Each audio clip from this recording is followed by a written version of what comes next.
జరిగిపోయిందని వాళ్ళు ట్రయల్స్ నడుపుతున్నారు. Okay okay right. Doctor లింగం యాదవ్ గారు నిప్పుకు చెదల పట్టము కేసీఆర్ కేటీఆర్ కి అవినీతి మరకలు అంటున్నారు రామ్మూర్తి గారు, ఒప్పుకుంటారా? గుడ్ మార్నింగ్ అండి. ముందుగా మీకు జీనిస్ బ్రేక్లు కోపాన్షులందరికి నమస్కారం.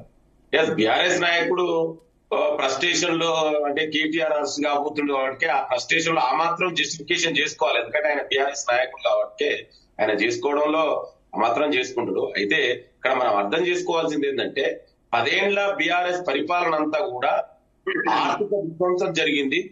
ఇవాళ కాదేది అనర్హం అవినీతి కన్నట్లు ఏ డిపార్ట్మెంట్ చూసినా కూడా ఇవాళ అందులో అవినీతి జరిగింది. ఇక ప్రత్యేకించి అంటే కాళేశ్వరం నుంచి మొదలు పెట్టుకుంటే గొర్రెల స్కేపల్ ఛాంబర్ వరకు కూడా అవినీతి జరిగింది. ఇవాళ ఎంక్వైరీ నడుస్తుంది. ఎంక్వైరీ కూడా చివరి దశకు వచ్చింది.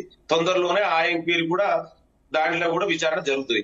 ఇక ప్రత్యేకించి కేటీఆర్ ఫార్ములా ఈ రేసు కేసులో ఇవాళ 55 కోట్ల రూపాయలు విదేశీ కంపెనీకి ఆర్బీఐ అనుమతి లేకుండా, కేబినెట్ అప్రూవల్ లేకుండా, ఆర్థిక శాఖ అనుమతి లేకుండా ఏ విధంగా ఒక విదేశీ కంపెనీకి పంపించాడు అనేది ఇక్కడ మనం మాట్లాడుకోవాల్సిన అవసరం ఉంది. అంటే ఫెమా చట్టాన్ని ఉల్లంఘించి, దేశంలో ఉన్నటువంటి చట్టాలన్నిటి కూడా ఉల్లంఘించి 10 ఏళ్లుగా మంత్రిగా ఉన్నటువంటి వ్యక్తి మరి కనీసం ఆ మాత్రం అవగాహన లేదా? అంటే ఇది 55 కోట్లే కాదు, దీని వెనుక పెద్ద ఎత్తున మనీ లాండరింగ్, క్విడ్ ప్రో జరిగింది. దాని గురించి ఇవాళ ఏసీబీ కేసు నమోదు చేయడం జరిగింది. ఇవాళ ఇదే కేటీఆర్ ఏమన్నాడండి, ఇదే బీఆర్ఎస్ పార్టీ మీటింగ్ ఆఫీస్ లో పెట్టుకొని ఇదే లొట్టపీస్ కేసు, నన్ను అరెస్ట్ చేసుకొని నేను జైలుకు పోతా, స్లిమ్ గా అయితా, ఫిట్ గా అయితా అన్న వ్యక్తి మరి హైకోర్టుకి వెళ్ళి క్యాష్ పిటిషన్ ఎందుకు వేసినండి? ఫాస్ట్ పిటిషన్ వేసిందో మరి మన ఏసీబీ విచారణ పోయినప్పుడు మరి అప్పుడే ముందే ఏసీబీ పర్మిషన్ తీసుకోవచ్చు కదా, నేను లాయర్ తో ఉంటే అటెండ్ అయితని. అంటే ఇదంతా కూడా మనం అర్థం చేసుకుంటే కేటీఆర్ అరెస్ట్ కావడం ఖాయం. ఆ ఫ్రస్ట్రేషన్ లో ఏది పడితే అది మాట్లాడుతుంది. ఇవాళ గౌరవ ముఖ్యమంత్రి, తెలంగాణ రాష్ట్రానికి ముఖ్యమంత్రి, వాళ్ళ ప్రజల చేత ఎన్నుకోబడినటువంటి ముఖ్యమంత్రిని అంటే ఏ విధంగా ప్రభుత్వం అంటే లెక్కలేదు. అరెస్ట్ ఖాయం అని మీరు పదే పదే అంటే లింగం యాదవ్ గారు వారు అక్రమ అరెస్ట్ కాబట్టి అంత ఖచ్చితంగా చెప్తున్నారు. కోర్టు మీ ముందే ట్రయల్స్ చేస్తున్నారు అంటున్నారు కదా, మీరు ఏ రకంగా చెప్తారు? విచారణ కంటిన్యూ అవుతుంటే కోర్టులు చూసుకుంటారు, విచారణ అధికారులు చూసుకుంటారు. నేను అదే వస్తున్నా let me finish, give me time. నేను అదే వస్తున్నా, అక్కడికే వస్తున్నా. ఇవాళ బీఆర్ఎస్ నాయకులు మాట్లాడే విధానాన్ని మనం అర్థం చేసుకోవాలి కదా.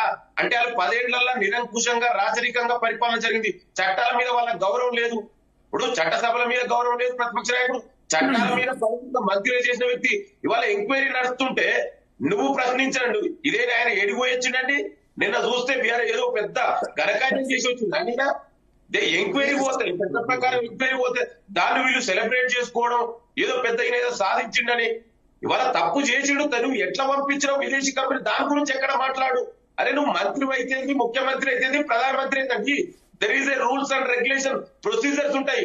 1 రూపాయి కూడా ప్రభుత్వం నుంచి ఖజానా నుంచి ఖర్చు పెట్టాలంటే ఆ రెగ్యులేషన్స్ ఫాలో కావాలి. అది ఎవరైనా కూడా. అది కదా వైలేషన్ చేసిందని అక్కడ దాని గురించి మాట్లాడక నేనే ఇచ్చిన, ఇవాళ మరి ఇచ్చిన ఇంత ఎందుకు భయపడుతున్నావు అండి?